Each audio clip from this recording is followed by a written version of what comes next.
하나님의 형상.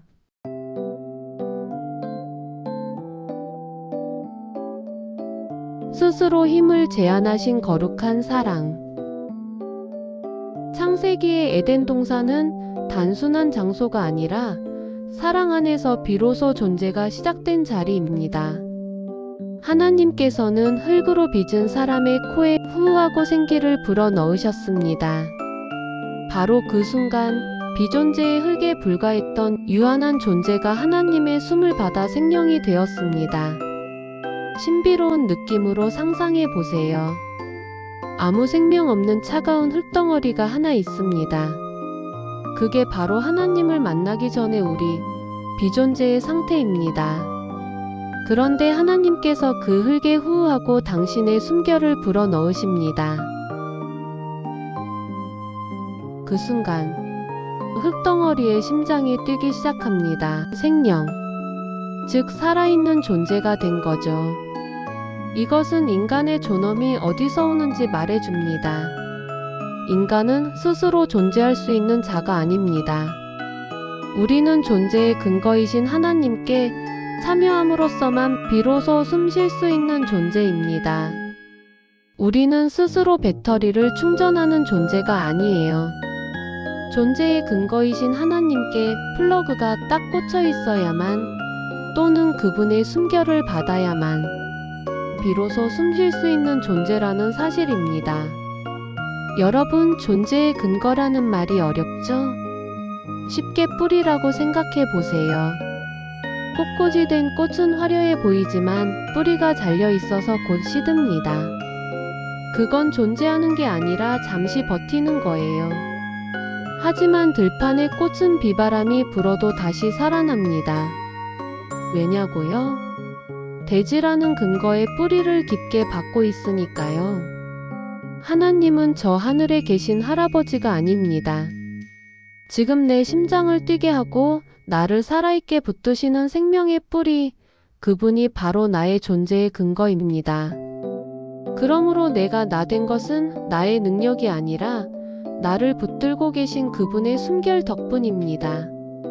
하나님이 자기 형상 곧 하나님의 형상대로 사람을 창조하시되, 여기서 하나님의 형상은 외모를 닮았다는 뜻이 아닙니다. 그것은 하나님과 대화할 수 있는 인격으로 지음받았다는 뜻입니다. 인간은 자기 안에서 스스로 의미를 생산하며 버티는 고립된 존재가 아니라 하나님과의 연결 속에서만 온전해지는 관계적 구조를 가지고 있습니다. 형상은 잘해야 한다는 도덕적 의무 이전에 너는 본래 하나님과 연결되도록 설계되었다는 창조의 선언입니다. 즉, 하나님과 마주 서서 응답할 수 있는 관계성 그 자체입니다. 그래서 우리가 하나님과의 관계가 끊어지면 사람과의 관계도 힘들어지고 자기 자신과의 관계도 뒤틀리게 됩니다. 아무리 돈이 많고 성공해도 이유 없이 불안하고 공허해지는 겁니다. 하나님의 형상대로 지음받았다는 말은 우리가 회복되어야 하는 관계의 정체성입니다. 그리고 여기 하나님의 형상의 절정이 있습니다. 바로 스스로 힘을 제한하시는 사랑입니다. 무슨 말이냐고요? 하나님은 전능하시잖아요. 힘으로 우리를 로봇처럼 굴복시킬 수도 있었어요. 나를 경배하라, 실시 하고 입력할 수도 있었겠죠. 하지만 그건 사랑이 아니라 조종입니다. 사랑은 로봇이랑 할 수 없으니까요. 그래서 하나님은 그 엄청난 전능함을 뒤로 싹 감추셨습니다. 우리가 자유의지를 가지고 내 마음으로 진심을 다해 네, 하나님, 저도 당신을 사랑해요 라고 고백할 때까지 기다려주시는 빈 공간을 만드신 겁니다. 이것이 바로 십자가의 신비입니다. 우리를 마음대로 부리는 물건이 아니라 눈을 맞추고 사랑하는 인격으로 대우하시는 그 깊은 존중과 사랑 말입니다. 에덴 동산 한가운데 심어 놓으신 선악과와 생명나무 기억하시죠? 바로 그 두 나무의 상징 속에 하나님의 형상이라는 수수께끼의 답이 숨겨져 있습니다. 꼭 기억하세요. 이 상징은 단순한 옛날 이야기가 아닙니다. 우리가 평생 흔들리지 않는 인격, 곧 무너지지 않는 존재의 집을 지어 올릴 때 쓰는 다림줄이 되어야 합니다. 그 연결이 회복될 때 인간은 비로소 사람이 됩니다. 하나님의 형상에는 분명한 결이 있습니다. 자유와 책임, 창조성 그리고 거룩함입니다. 하나님은 인간에게 세상을 다스리라는 사명을 주셨습니다. 그러나 오해하지 마십시오. 이 다스림은 사탄들이 행사하는 것과 같은 폭력적 지배나 착취가 아닙니다. 하나님의 통치가 억압이 아니라 생명을 살리는 창조적 질서이듯 인간의 권세 또한 돌봄과 사랑이어야 합니다. 힘으로 누르는 것이 아니라 생명을 피어나게 하는 것. 그것이 하나님의 형상을 닮은 진짜 권세입니다. 말씀이 임하는 자리에서 어둠은 숨지 못합니다.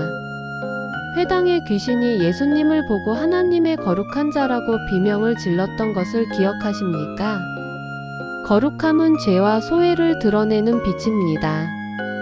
하지만 중요한 것은 예수님의 거룩함이 단지 죄가 없는 완벽함에 그치지 않는다는 사실입니다. 그분의 거룩함은 존재 자체에서 흘러나오는 치유의 능력이었습니다. 그러므로 하나님의 형상을 따라 지음받았다는 말은 매일의 행동을 채점하는 무서운 도덕 점수표가 아닙니다. 그것은 너의 존재는 거룩을 향해 창조되었다는 벅찬 선언이며 동시에 비록 지금은 망가졌을지라도 너는 사랑 안에서 반드시 회복될 수 있다는 하나님의 약속입니다. 거룩은 두려운 심판의 이름이 아니라 우리가 돌아가야 할 가장 안전한 집의 이름입니다.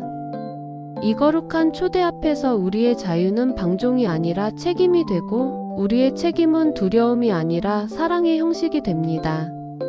세상의 거룩은 사람을 가르고 판단하는 칼이 되기 쉽습니다. 그러나 하나님의 거룩은 타협하지 않으면서도 끝까지 안아주는 아가페의 사랑으로 나타납니다. 하지만 인간은 선악과 사건을 통해 아가페 사랑의 요람을 벗어났습니다. 선악과 사건은 단순한 배신이 아닙니다. 그것은 어린아이가 부모의 손을 뿌리치듯 이제는 나 홀로 서보겠다. 나도 나 스스로 존재해 보겠다는 나만의 방법대로 살아가겠다는 자유의 몸부림이었습니다. 하나님 안에서의 안전한 꿈을 깨고 위험한 현실로 내딛는 그 결정적인 발걸음이 우리 존재의 방향을 틀어버린 것입니다. 하나님의 형상을 회복하기 위한 잃어버린 사랑의 방법을 알기 위해 떠나는 길. 나를 찾아가는 가장 거룩한 여행입니다. 그 여정길을 저 화단과 함께 동행해 주시면 좋겠습니다. 계속 듣게 되신다면 진리가 자유케 하는 지혜가 임하실 것이라 생각합니다. 구독, 좋아요, 알림 설정, 댓글로 소통해 주세요. 다음 영상에서는 하나님 품 안에서의 그 안전했던 꿈이 깨지던 날, 보시기에 심히 좋았더라는 하나님의 탄성은 왜 내가 벗었으므로 두려워하여 숨었나이다라는 비명으로 바뀌게 되었을까요? 우리가 잃어버린 낙원, 그리고 그곳에서 시작된 불안의 첫 페이지. 다음 영상에서 그 아프지만 아름다운 이야기를 만나보겠습니다. 그 선택이 우리 마음에 어떤 구멍을 만들었는지, 우리가 겪는 불안과 소외의 진짜 이유를 들여다보겠습니다. 오늘도 내 안에 숨쉬고 있는 하나님의 숨결을 느끼는 하루 보내세요. 화담이었습니다.